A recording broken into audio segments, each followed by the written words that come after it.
Welcome to the Slop Farm. Enjoy the video. In this video, I will explain how to make delicious coleslaw. First, let's gather our essential ingredients. You'll need about 1 medium head of cabbage, 2 to 3 carrots, and 1 cup of your favorite mayonnaise. We'll also prepare the dressing with a few simple pantry staples to create that perfect balance of sweet and tangy. Now let's get our vegetables ready. For the best texture, finely shred your cabbage.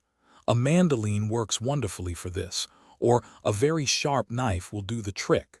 Next, grate your carrots using the larger side of a box grater. Once prepared, gently combine the shredded cabbage and grated carrots in a spacious mixing bowl. The dressing is key to a great coleslaw.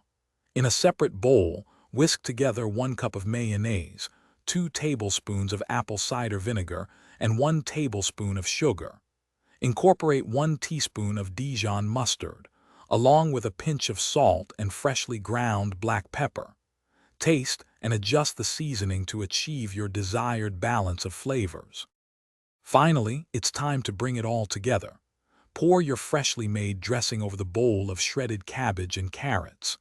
Using a large spoon or tongs, gently toss everything until all the vegetables are thoroughly and evenly coated. For the best flavor, cover the bowl and refrigerate your coleslaw for at least 30 minutes before serving. Thanks for watching. Consider subscribing if we helped you today.